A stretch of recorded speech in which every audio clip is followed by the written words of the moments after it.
va-t-il trouver un nouveau souffle? Bilan et perspective, c'est un peu le sommaire du week-end qu'ils organisent à Montpellier. 3 jours pour définir une nouvelle stratégie et choisir la manière dont ils célébreront les 1 an du mouvement. Ce sera le 17 novembre prochain. Une date qui restera clé dans le quinquennat du président Macron. Plusieurs mois de contestation où tous les scénarios ont été envisagés à l'Élysée. C'est l'objet du long format que vous propose BFM TV lundi soir. Macron, Gilets jaunes, l'histoire secrète. Un extrait. À la veille de l'acte 4 des Gilets jaunes, le palais est transformé en bunker.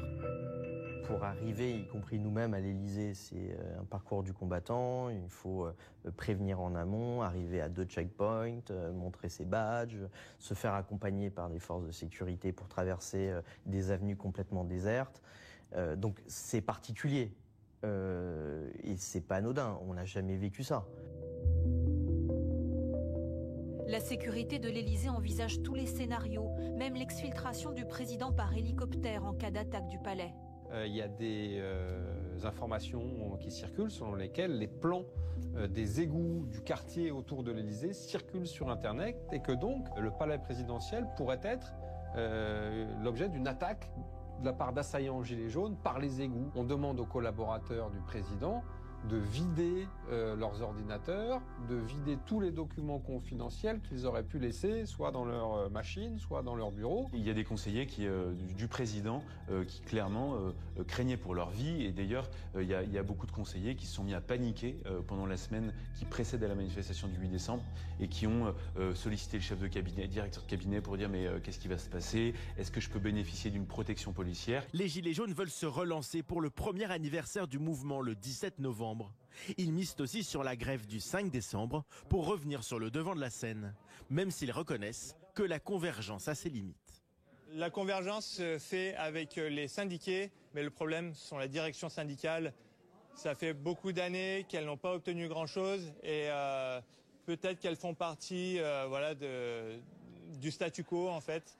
Parce qu'on a des professionnels de l'indignation dans les directions syndicales et on ne peut pas espérer grand-chose, à mon avis, de personnes qui vivent de l'indignation et de la pauvreté de leurs semblables. Pour les prochaines manifestations, les discussions sont toujours en cours pour choisir des modes d'action entre blocage, action coup de poing ou manifestation en centre-ville.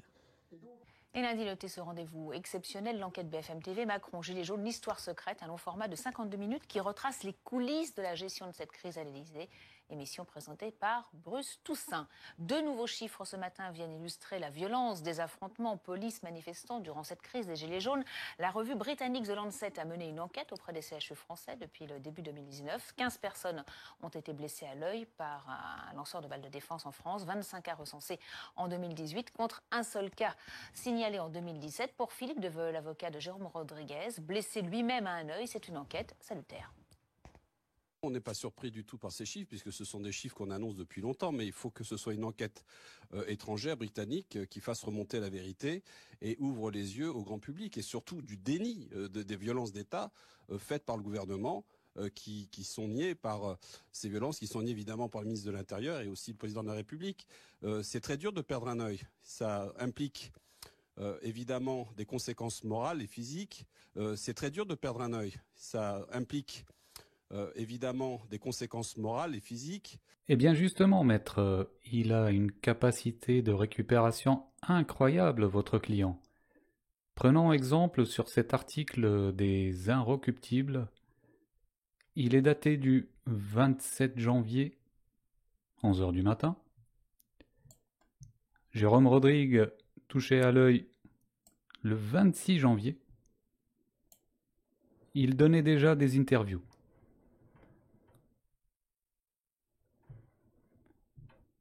Alors je ne vais pas vous lire l'article, je veux tout simplement démontrer la capacité de récupération psychologique, sans parler de celle physique, phénoménale. Regardez par exemple ce témoignage sur LCI qui était déjà publié. Je vois les policiers avancer, charger, moi je me recule un petit peu pour voir un petit peu ce qu'ils vont faire. Et je me fais justement la remarque que je ne vois pas, je suis pas certain, mais je ne vois pas de caméra piéton accrochée à ceux qui sont porteurs d'un LBD 40. De là, à un moment donné, il y a tout qui se passe très vite. Que vous dire quoi, on me lance une grenade et derrière je me prends une balle. Donc j'ai été doublement attaqué, une grenade au pied et la balle. Maintenant, de ce que j'ai cru comprendre ce matin, ma sœur a la possession de la balle qui m'a touché. Elle a été ramassée. Et il y a une autre vidéo qui tourne où vous entendez la grenade qui explose et tout de suite derrière le petit bruit significatif d'un tir de LBD. Et je venais de parler avec des gars, alors demandant de partir d'ici, de ne pas rester ici pour pas se faire mal. Et il n'y avait rien. Dans la vidéo, vous ne m'entendez pas insulter, vous ne m'entendez pas crier, vous ne m'entendez rien faire. Et toutes ces interviews, c'est après 7 ou 8 heures au bloc, mes amis. Tout est déjà publié le lendemain matin. C'est incroyable. Voici un de ces témoignages. C'est hyper douloureux. Je reste dans l'attente des médecins qui doivent venir me dire ce qu'il en est. C'est mon œil droit et je crois que je suis resté 7 ou 8 heures au bloc. À l'origine, je suis arrivé sur la place de la Bastille pour essayer de faire en sorte que les gilets jaunes s'en aillent, qu'ils puissent quitter la Bastille à la suite des attaques des Black Blocs envers la police et des charges des policiers. Moi, je suis un hyper-pacifiste. Je veux que personne ne se fasse mal. Je suis allé chercher les petits jeunes pour qu'ils puissent sortir de cet enfer. Aujourd'hui, qu'on connaît bien Jérôme Rodrigue, plusieurs mois après, on peut tous témoigner de son pacifisme, de sa politesse et de sa courtoisie. Dans cet autre article de juillet dernier, Jérôme Rodrigue nous promettait une grève de la faim devant le ministère de l'Intérieur. Elle a dû s'interrompre très vite. Cette grève qu'il a démarrée donc vendredi en juillet avait pour but d'obtenir du ministère de l'Intérieur les résultats de l'enquête de l'IGPN. Pour finir, blessé à l'œil, pas à n'importe quel acte, à l'acte 11. À Paris, Jérôme Rodrigue et 3 autres manifestants ayant également été blessés ont déposé plainte pour violence volontaire avec arme par les forces de l'ordre. Il a affirmé à l'IGPN avoir été blessé par un tir de LBD, ce que récuse le ministère de l'Intérieur. Je n'ai aucun élément qui me permet de dire qu'il y a eu un usage d'un LBD qui aurait touché M. Rodrigue, avait ainsi affirmé en janvier le secrétaire d'État à l'Intérieur, Laurent Nunez. T'es venu en fait rapidement, t'avais pris le transport, t'es venu après sur le pont, t'as vu ça? Non, il y a des matins où tu te lèves un peu tard, puis les choses elles ont du mal à s'emboîter. Mais là c'est sympa, les gens ont trouvé sympa de te voir juste au-dessus sur le pont. Je suis arrivé là, tu vois, je suis garé dans la rue là d'ailleurs. Je suis arrivé là, tout de suite j'ai été repéré par les flics. Il y a des agents de liaison qui ont voulu m'accompagner jusqu'à vous. J'avais l'obligation de le faire. Puis arrivé à côté de vous, tu vois, on était bloqués parce qu'on commençait à rentrer dans le tunnel, il fallait faire le tour. Et quand je vous ai entendu, je suis arrivé sur le pont. Je suis arrivé là, tu vois, je suis garé dans la rue là d'ailleurs. Je suis arrivé là, tout de suite j'ai été repéré par les flics. Il y a des agents de liaison qui ont voulu m'accompagner jusqu'à vous. J'avais l'obligation de le faire. Puis arrivé à côté de vous, tu vois, on était bloqués parce qu'on commençait à rentrer dans le tunnel, il fallait faire le tour. Et quand je vous ai entendu, je suis arrivé sur le pont. Énorme, en plus ça fait bien la vue de... Je pense, ouais. T'as filmé avec ta GoPro avec la GoPro, ton téléphone Non, la GoPro c'est que pour les keufs. Avec la GoPro, ton téléphone Non, la GoPro c'est que pour les keufs. On a mis un voile sur l'information aujourd'hui. T'as un pompier qui s'est fait crever un œil, t'as pas un média qui en a parlé. Il sauve des vies. C'est son métier. Ça c'est des mecs, c'est un sacerdoce, tu vois ce que je veux dire, c'est quelque chose d'important pour eux. Tu deviens pas pompier parce que t'as dit ouais je deviens pompier. C'est des mecs qui ont, je sais pas, ils ont ça dans le sang à un moment donné ou un autre, tu vois ce que... Et le mec, tu viens de lui enlever sa passion. Voilà, je pense que pour être pompier, il faut avoir une certaine passion. Et tu viens de lui enlever sa passion, tu viens de lui enlever son métier, sa vie. Tu vois? Moi j'étais plombier. Bon, ça va. C'était pas toute ma vie, travailler dans le caca. Moi j'étais plombier. Bon, ça va. C'était pas toute ma vie, travailler dans le caca. La plomberie, c'est tout récent. On sait même pas si tu as exercé. Tu as tellement eu de vie et de métier. Après avoir géré un grand magasin de jouets à Paris, bon, je vous dis tout de suite le nom du magasin, c'est Jouet Club. Puis c'était pas un petit employé, c'était un manager. Un accident de vie d'ordre sentimental l'a conduit à partir travailler en Espagne et à Perpignan, avant de revenir dans la capitale où il était en reconversion dans la plomberie. Moi j'étais plombier. Bon, ça va. C'était pas toute ma vie, travailler dans le caca. D'accord ? Faut changer de métier. Mais lui, et t'as pas un média qui en parle. T'es arrivé, est-ce que t'as des nouvelles par rapport au projectile, au LBD que tu as reçu? Ah, c'est le secret de l'instruction, ça, tu vois. Ça prend du temps, ça? Bah, comme toute justice, hein, t'as vu, il y a plein de gens aujourd'hui qui sont en attente. Hein. T'es pas le seul. Vous vous rappelez de sa grève de la faim en juillet? Ah, il ne semble plus pressé d'avoir des nouvelles de son dossier, et même il veut pas en parler du tout. Alors j'en profite pour vous montrer la chaîne d'où j'ai tiré cette vidéo, Réservoir Apps, Rémi Bourneauville comme inscrit à l'écran. En espérant que ce Rémi ne fasse pas tout pour censurer ma vidéo, je ne prends que des passages pour argumenter un travail d'enquête et de recherche. Rémi, si tu me regardes, ne fais pas le camp, j'espère que tu n'es pas avec eux. Et donc on voit sur la date d'ajout de cette vidéo, le 19 octobre 2019, que c'est bien après la soi-disant grève de la faim de Rodrigue qui veut plus du tout parler de ce sujet qui l'a amené à se priver soi-disant d'alimentation. Pour finir, j'espère que vous avez noté comment il a rejoint cette manifestation comme par magie. En fait, dès qu'il y a des personnes qui manifestent, Jérôme Rodrigue et d'autres sont déposés et même escortés. Je vous rappelle, mes amis, que la meilleure manière de contrôler les oppositions, les dissidences et les révoltes est de les créer. Avis aux derniers idiots utiles qui font partie des fan clubs de ces faux leaders, mais aussi des faux comptes d'information et de décryptage soi-disant sur Internet. Les heures sombres que traverse le mouvement des Gilets jaunes. Bonsoir à tous et à toutes, j'espère que vous allez bien. Je fais cette petite vidéo qui sera somme toute très rapide, mais qui est un rappel. Qui est un rappel pour vous démontrer un petit peu les heures sombres que traverse le mouvement des Gilets jaunes. Va falloir qu'on fasse une cagnotte pour t'offrir ton propre caractère, ta propre culture, parce que là, c'est du copier-coller de ce que tu entends chez ER, Soral, les heures sombres. Tu vas nous accuser bientôt d'obscurantisme tant que tu es. Heures sombres, je ne dirais pas en tant que résultat, en tant que motivation, en tant qu'espoir que le mouvement a suscité, parce qu'il suscite toujours de l'espoir. Mais là où je trouve que c'est sombre, la période sombre actuellement qu'on traverse, c'est cette constatation. Il y a quelque chose de l'ordre de vraiment de malsain qui est en train de se passer. C'est cette ingénierie sociale négative, comme le nomme Lucien Cerise et surtout Pierre-Yves Lenoble. Il y a cette malversation, cette subversion négative qui est en train de se faire et qui n'est pas là par hasard. Le constat est le suivant. Depuis le début, nous avons affaire en fait sur les réseaux sociaux à environ une centaine de personnes qui sont là uniquement pour diviser le mouvement. Et en fait, ils se font passer pour des chercheurs de vérité, ils se font passer pour des gens en fait qui vont trouver des dossiers sur les uns et sur les autres, en soi-disant faisant acte de bravoure et de faire avancer en fait le mouvement dans le bon sens. Or, ce qu'ils font, c'est qu'ils dégoûtent les gens du mouvement. Bon, je t'arrête là, c'est vraiment insupportable de t'écouter. Toi, le manipulateur qui fait en permanence la pub de Soral, de contre-culture, justement des théories les plus sombres qui existent. Toi qui lèches les bottes des faux leaders, on te voit jamais les critiquer. Au contraire, tu pars dans leur live ou alors quand ils viennent sur tes lives, t'es là tout courbé à leur servir le thé, presque, et à leur proposer des petits fours. Alors garde tes grandes leçons de morale pour toi et laisse les vrais dissidents démasquer les vrais usurpateurs.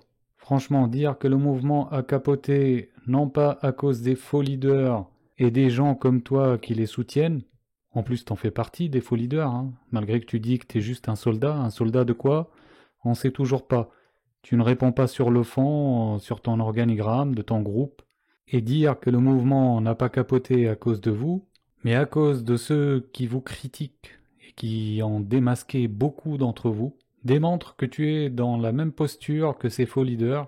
Vous êtes toujours en train de pleurer et de demander qu'on vous laisse faire votre petit business, votre petit buzz tranquillou, sans vous gêner. Et toi alors, t'es un champion, t'as uniquement l'obsession de vendre des livres. T'es un bibliothécaire d'égalité et réconciliation. Et tu invectives à tout va, alors c'est le même discours que les faux leaders. Pour être légitime, il faut aller filmer dans la rue, c'est ça. Bah sache que j'étais dans la rue bien avant toi, parce que moi je me suis présenté aux législatives et j'ai affiché tout seul. J'ai été dans la rue la fois où j'ai été avec vous, Et ce n'est pas un argument de dire soit vous venez manifester avec nous, soit vous n'êtes pas légitime.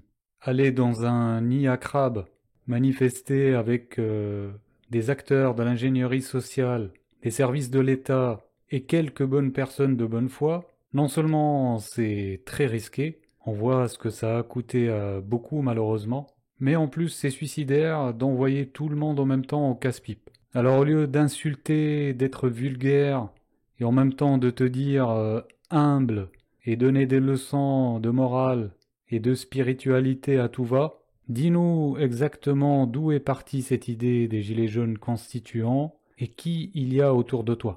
Et si tu veux faire un live, il n'y a pas de souci, ça fait longtemps que moi je te l'ai dit. Parce que là tu fais une vidéo où tu dis « Ah, ils ont qu'à venir en live ». J'espère que tu parles pas de moi, hein, parce que moi j'ai tes messages. Hein. Donc je suis toujours là, si tu veux faire un live, viens. Par contre, je te passerai pas la pommade. Hein. Allez, montre que t'es courageux et viens en live. Un truc dans le live là. Ouais, vas-y, ouais. C'est bon, ça y est. Vas-y donc. Mais non, mais ce que je te dis, c'est pas faux. C'est pas faux. Et d'ailleurs, ça doit te heurter dans le sens où, à un moment donné, ils parlaient de mettre des micropuces aux nouveau-nés.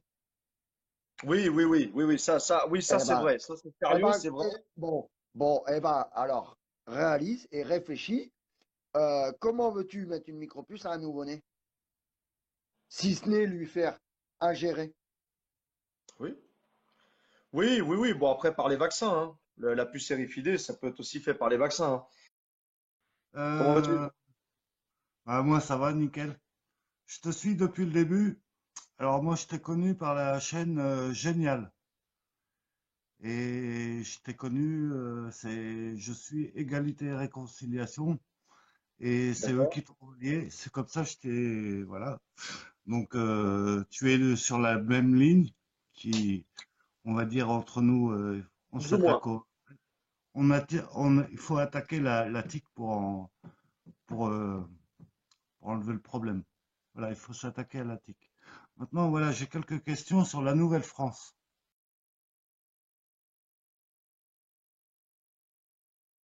Dans la Nouvelle-France, dans le meilleur des mondes tel que je le conçois, les labos pharmaceutiques seront nationalisés. C'est-à-dire que Sanofi-Aventis, c'est terminé la mascarade. La Les conseils corruption d'administration terminée. avec des oligarques à l'intérieur, c'est terminé, tout ça. Chut, nationalisation directe. Et s'ils sont pas contents, ils prennent leur clic et leur claque et ils se barrent aux États-Unis, chez leur maître. Ou en Israël, chez leur maître. En tout cas, en France, nationalisation de Sanofi-Aventis et on va tabler sur des petites PME. C'est comme ça que je le vois, vraiment des petites PME du pharmaceutique, mais en contact avec la naturopathie, retour comment dirais-je, à des traitements plus simples. Tu vois, toujours le lien. La naturopathie, par exemple, et les médecines alternatives, bah moi, je les rendrais officielles dans la Nouvelle-France. Tu vois, si j'avais un levier de pouvoir, je les rendrais officielles. Et terminer le baratin de Sanofi-Aventis avec des traitements chimiques à la con, c'est fini ça.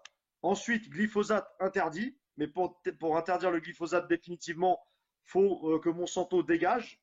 Donc moi, je laisserai 48 heures à Monsanto pour dégager. Donc, ce qui veut dire que pour tout ça, de toute façon, il faut sortir de l'Europe. Parce que tant qu'on n'est pas sorti de l'Europe, ça sert à rien. Tant qu'il n'y a pas le Frexit, clairement, tu ne peux pas avoir une politique pharmaceutique et pour le coup paysanne et agricole claire et nette, quoi, et sereine surtout. Tu ne peux pas. Donc, il faut d'abord sortir de l'Europe et de la PAC. La politique agricole commune, terminée, ça aussi, ce baratin. Fini. Donc, dans la future France aussi, je m'imagine par exemple que la médecine, tu vois, les médecins pourraient prescrire du jeûne, de jeûner, le fait de jeûner, tu vois. Jeûner pour le corps, voilà, que le médecin pourrait aussi prescrire du sport, etc. Je vois vraiment quelque chose d'une France simple, humble, retour aux sources, retour à la terre, retour à du concret, à l'éternel concret, comme disent certains. Retour, tu vois, retour au lien social authentique. Retour au respect des anciens. Les maisons de retraite, par exemple, moi, c'est terminé. Comment ça peut encore exister, ça? Nous, bah, les familles dans la France future, garderont leurs anciens. Voilà, clairement. C'est comme ça que je t'ai donné un exemple de France future, mais il y a tellement de sujets. L'élevage industriel, par exemple, qui est un gros problème. Terminé ça, terminé. On va permettre maintenant à des agriculteurs de vivre de petites comment dire, de petites propriétés, hein, comment dirais-je, de petites exploitations, pardon, de vivre de petites exploitations, mais vraiment petites et courtes, tu vois. C'est du style, allez, une centaine de têtes, voilà, une cinquantaine, une centaine de bêtes, pas plus. Il faut vraiment donner du travail à tout le monde. Et dans l'agriculture, on a besoin de travail, on a besoin de gens qui s'investissent. Et on doit leur donner le mérite, on doit leur donner, comment dirais-je, une bonne image. On doit les aider, on doit les valoriser, les agriculteurs. Je ne comprends pas, par exemple, qu'aujourd'hui, un agriculteur, le mec, il travaille à perte, quoi. Ça, c'est inadmissible. Il touche 500, 600 euros par mois, pendant qu'un putain de footballeur de merde, excusez-moi de l'expression, va toucher du 100 000 euros par mois minimum. Il n'y a pas que Ça, les agriculteurs, il y a dans la les future artisans France, aussi. alors dans la future France, le football professionnel, terminé. Pourtant, j'aime le foot, hein. Mais fini, terminé. Basta, dehors, oust. Comment ça, un footballeur professionnel aujourd'hui touche plus qu'un médecin, les amis? Il touche plus qu'un médecin ou un astronome ou un physicien. Mais c'est pas normal. C'est pas normal. Donc les agriculteurs, dans la France future, eh ben, ils sont mis au premier plan. Moi, je les vois au premier plan. Les agriculteurs, les médecins, les éleveurs. Ah, il y a tellement de métiers. L'éducateur aussi. Les Oui. groupes comme Carglass, Feu Vert, Leclerc, Auchan, pour pas les nommer, qui ont Oh, tué l'artisanat. Ils resteront. Ouais, ils resteront parce qu'on ne pourra pas tout changer du jour au lendemain. Mais par contre, on fera en sorte que ça redevienne plus humain. Les Amazon, les Oscaro, les choses comme ça. Qu'est-ce que vous en faites? Tous ceux qui tuent les petites entreprises. Qui tuent les petites entreprises. Eh ben, il va falloir faire un pacte. Il va falloir faire un pacte économique. C'est-à-dire qu'il va falloir que notre économie, elle bascule.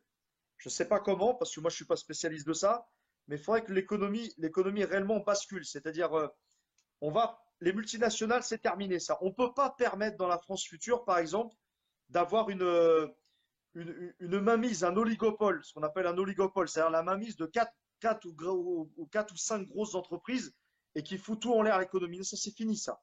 On aura une économie juste, humaine, tu vois, très humaine et juste, et de proximité. Moi, je vois plutôt vraiment, comme tu dis, bah, parce que tu parlais de la mécanique là, avec Oscaro, eh ben, des petits garages, tu vois, des petits garages. C'est terminé les grosses boîtes comme Midas, etc. Non, il faut faire vivre tout le monde. Dans la future France, il faut faire vivre tout le monde. Donc, les petits artisans et les PME, ça sera ça le cœur de l'économie française. Pour moi, tel que je le vois. Attends, excuse-moi. Je vais répondre à Digne Peter. Dean Peter, non, les astronomes, c'est pas fake parce qu'on en a besoin des astronomes, figure-toi. Eh ouais, j'y reviendrai plus tard, mais bon. Bref, oui, tu vois, non, bah, l'eau pneu, tout ça, bah non, mais bon, après, on peut pas tout interdire non plus, on peut pas tout changer non plus. Mais dans la future France, il faudrait aller mollo, mais tout simplement mettre en avant la priorité, à mon avis, hein, sur les petites PME, les petits artisans, valoriser les artisans. Aujourd'hui, un tailleur de pierre, il doit être valorisé. Beaucoup plus qu'un footballeur, beaucoup plus qu'un trader, par exemple. Alors oui, dans la future France, le trader, terminé, ça n'existe plus. Bye bye, Tout ce qui ciao. est spéculation, terminé. Terminé. Tout ça terminé dehors. Et en plus, ils seront jugés par un tribunal populaire. Pour finir. Terminé. L'économie spéculative, la finance spéculative, c'est fini. C'est un cancer, ce truc. C'est terminé. La bourse, on la ferme.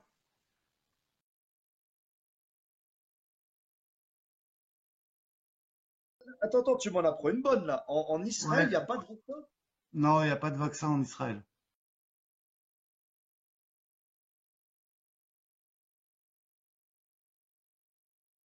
Alors là, c'est la meilleure parce que Teva, tu vois la société Teva, T-E-V-A, c'est un gros lobby pharmaceutique israélien et pourtant, eux, ils commercialisent des vaccins ici. Ah bah bravo. Eh ouais. Bah ouais. Bravo. À la mairie de Rabastens, parce qu'ils sont pas très loin de chez moi. Ils sont pas au courant que. Alors j'ai fait ma recherche sur la députée là. Il faut savoir qu'elle est aussi elle a signé pour le glyphosate. Oh, la coquine. Alors, Ah, écoute, il va falloir que tu appelles Dieudo et qu'il te fasse passer au quenelle d'or. Ah bah oui, c'est bon ça. Ah bah Hein? ouais, j'ai pas pu aller le voir son nouveau spectacle, mais Canal franchement, bah historique. moi, Gilet jaune, attends, sincèrement, il a inventé un truc, Dieudo, ça s'appelle Gilet jaune, canal historique ou je sais pas quoi là. Avec ouais, Jésus. ouais, Il va ouais. loin, quand même, Dieudo, là.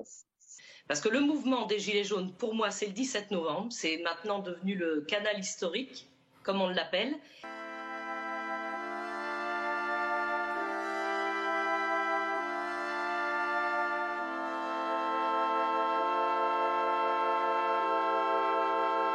Si Macron ressemble à quelqu'un, ce n'est certainement pas au roi que le peuple chérissait et considérait comme son père. Ce qui intéresse le plus le pouvoir aujourd'hui, qui est le dialogue. C'est-à-dire, on blablate, on change rien et on continue à vous enculer en espérant que les choses se tassent. Et donc là, on voit se dessiner une récupération des Gilets jaunes pour les faire coller à la 6e République de Mélenchon. On fera croire que les gens participent à un processus constituant dans la tradition révolutionnaire et ainsi de suite. Le RIC, c'est très bien, mais pour ça, il faut d'abord faire la révolution. Il n'y aura pas de révolution par le RIC. Ah, mais en tout cas, nous, la section ananas des Gilets jaunes, rejoignons évidemment tout naturellement les Gilets jaunes du canal historique. On est là. Et puis canal historique, c'est bien avec le Christ, ça me convient très bien. C'est une libération pour nous, la Gilet jaune. Ça fait des années qu'on dit quand est-ce que le peuple français va se réveiller. Ben, ça y est, il s'est réveillé. Maintenant, on n'a pas encore gagné, ça va être long, on le sait.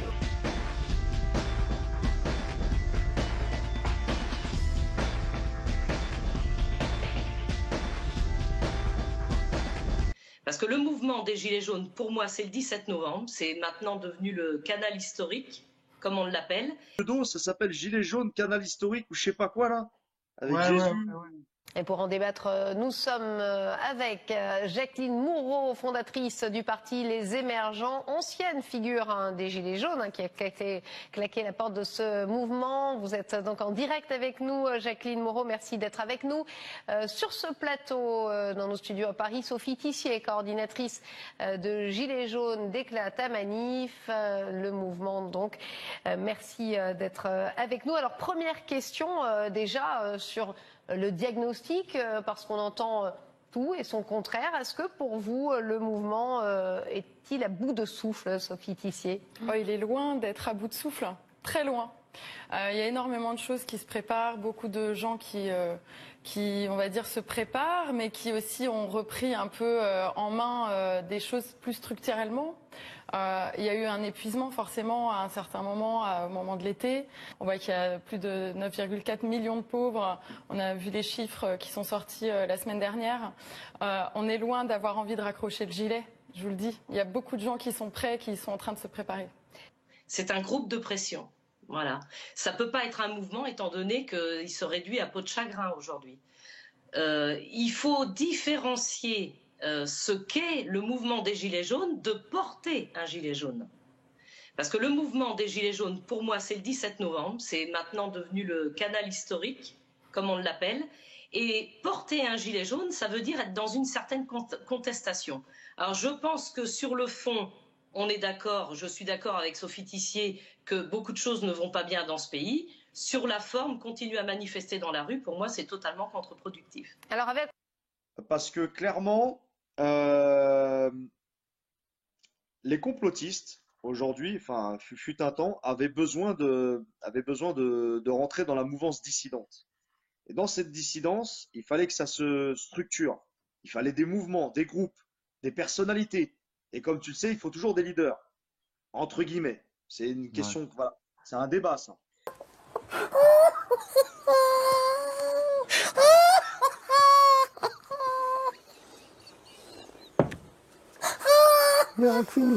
Et comme tu le sais, il faut toujours des leaders, entre guillemets. C'est une question, voilà, c'est un débat, ça. Et naturellement, dans les débuts de la dissidence, il y a une quinzaine d'années de ça, celui qui arrivait, qui montait en puissance, c'était Soral à l'époque, forcément. Et Soral avait réussi un tour de force, c'était de réunir en son sein Salim Laibi, Farida Belgoul, à l'époque, Laurent Louis, n'est-ce pas, et Stade Maillot, etc., etc. Donc il y avait tout un ensemble autour, sauf que il y a eu une guerre d'ego entre eux, clairement, entre les dissidents. Et de cette guerre d'ego, aujourd'hui, il reste plus rien. Il reste juste Soral Gueudot de leur côté. T'as Salim Laibi de l'autre côté. T'as Laurent Louis qui est parti de son côté. T'as Farida Belgoul qui est de son côté. En fait, en gros, tout le monde est de son côté. Tout le monde et chacun est de son côté. Donc, mais pourquoi tout le monde s'en prend à Soral et Dieudo? C'est parce que Soral et Dieudo ont mis le doigt où ça fait mal. Ont mis le doigt là où ça fait mal. Et là où ça fait mal, c'est la communauté de lumière. On ne parle pas des juifs, bien sûr. On parle des talmudistes, de l'oligarchie mondialiste talmudisée. Et ces gens-là, bah oui, bah forcément, quand tu t'attaques à eux, bah attends-toi à une répression. Attends-toi à une répression. C'est clair et net. C'est clair et net. Ouais. Dieudo, alors Dieudo, moi je le kiffe, c'est mon humoriste, tu vois, je fais toujours référence à lui quand je fais, tu vois, enfin, le mec il m'a fait rire, mais pendant des Ça années, peut lui quoi. comme ça. C'est le meilleur, le mec c'est le meilleur en humour.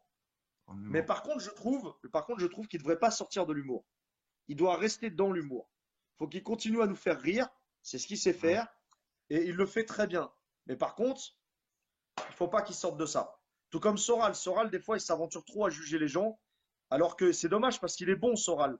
Techniquement parlant, intellectuellement parlant, il est bon, mais il a tendance trop à vouloir faire tout autour de lui, tu vois, et c'est dommage.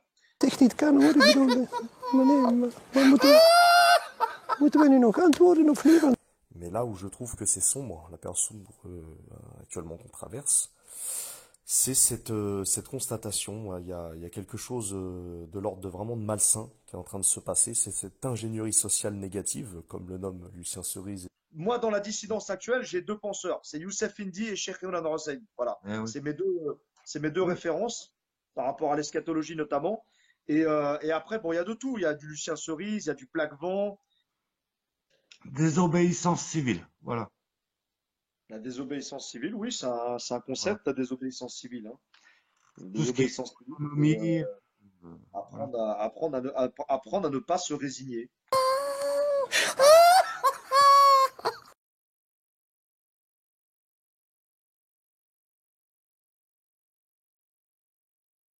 J'ai une dernière petite question. Fioril, qu'est-ce que tu penses de Eric Fioril? Merci de poser la question. Fioril, depuis le temps qu'on me la pose.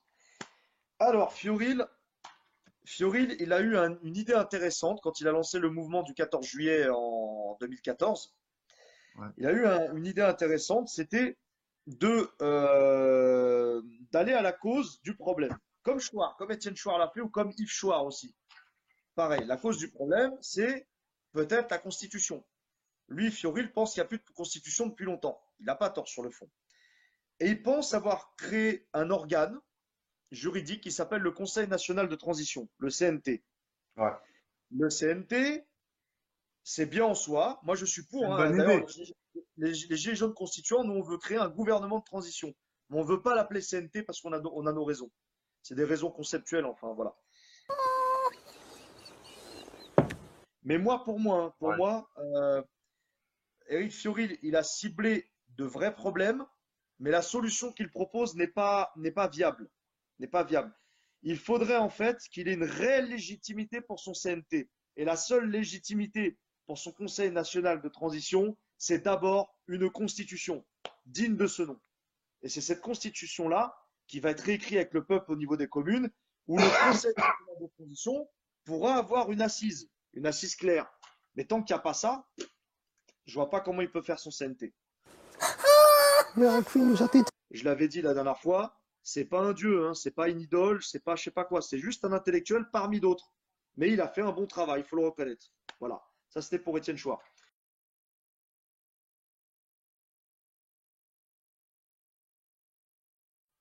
Ah, tout de suite, c'est le point Godwin. Soral, c'est le point Godwin à Sud Radio. Hop, Étienne est invité. Oh, Soral, direct. Il n'y a même pas de. Mais je crois qu'ils n'ont même pas le temps de lui dire bonjour. C'est même pas bonjour Étienne, c'est hey, Soral. Ah, d'accord, bah, direct. Bon, comme ça, voilà. Comme ça, c'est fait, quoi. Dans la future France, comment je l'imagine, c'est que tous ces gens-là vont être jugés par un tribunal populaire. Et dans ce tribunal populaire, il faudra être juste, il ne faudra pas être hardcore, il faut vraiment respecter le droit des gens. Ils seront jugés, ils auront un avocat, pas de souci. Et là, magnifique, magnifique de chez magnifique, ils sont reconnus coupables, 40 ans de prison, 50 ans, à vie, pour l'éternité, tout ce qu'on veut. Et là, le top du top, on leur propose des travaux d'intérêt généraux. Travaux d'intérêt généraux. BHL, on l'envoie en Libye. Reconstruire la Libye. Voilà, à casser des pierres. Avec tout l'argent qu'il a, il peut, non? Ah oui, mais très bien. Mais non, mais on va même pas lui payer. Il fera ça de manière bénévole. Hein. Il sera prisonnier de toute façon. Il sera prisonnier puisqu'il fera ça. Mais lui, il faut qu'il paye la Libye. Ah non, oui, non, mais il va reconstruire la Libye. Et on va pas l'envoyer que lui. Voilà, un Frédéric Aziza, j'imagine, comme il a été. Qu'est-ce qu'on fait de lui, de Frédéric? On lui envoie des croissants? Non, mais comme il a été accusé d'harcèlement, j'aimerais que ce soit les femmes qui le jugent. Voilà, ça sera une femme, ça juge. Et les femmes décideront ce qu'ils font de lui. Voilà. Où est Caroline populaire. Il se démarre avec les femmes. Où est Madame Forest? Où est Madame Forest? Ou Marlène Schiappa? Caroline Forest et Schiappa, je les envoie en Afghanistan. Je les envoie en Afghanistan nettoyer les bases militaires françaises accompagnées d'un taliban. Ils auront un tuteur taliban pour chacune.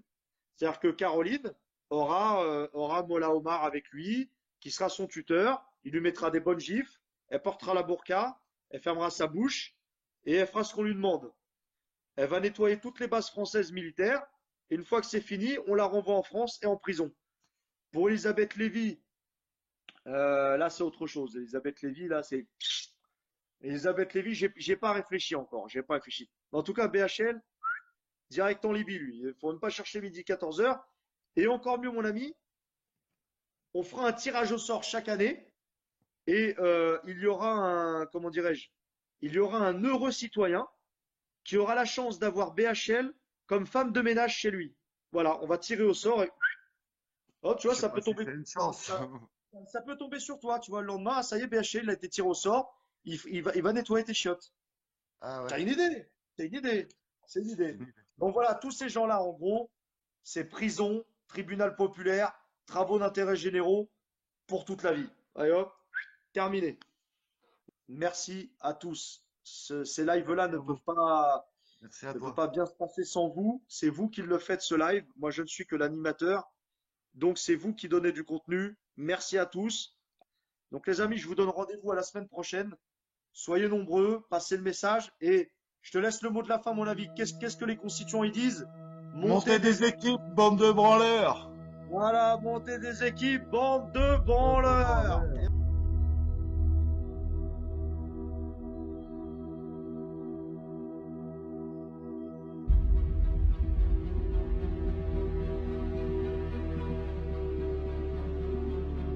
T'es venu en fait rapidement, t'avais prendre le transport, t'es venu après sur le pont, t'as vu? Non, il y a des matins où tu te lèves un peu tard, puis les choses elles ont du mal à s'emboîter. Mais là c'est sympa, les gens ont trouvé sympa de te voir juste au-dessus sur le pont. Je suis arrivé là, tu vois, je suis garé dans la rue là d'ailleurs. Je suis arrivé là, tout de suite j'ai été repéré par les flics. Il y a des agents de liaison qui ont voulu m'accompagner jusqu'à vous. J'avais l'obligation de le faire. Puis arrivé à côté de vous, tu vois, on était bloqués parce qu'on commençait à rentrer dans le tunnel, il fallait faire le tour. Et quand je vous ai entendu, je suis arrivé sur le pont. Énorme, en plus ça fait bien la vue de. Je pense, ouais. T'as filmé avec ta GoPro? Avec la GoPro, ton téléphone? Non, la GoPro c'est que pour les keufs. Avec la GoPro, ton téléphone? Non, la GoPro c'est que pour les keufs. Moi j'étais plombier. Ouais. Bon, ça va. C'est pas toute ma vie, travailler dans le caca. C'est très dur de perdre un œil. Ça implique évidemment des conséquences morales et physiques, et aussi sur l'avenir de la personne qui est blessée, sur son avenir professionnel.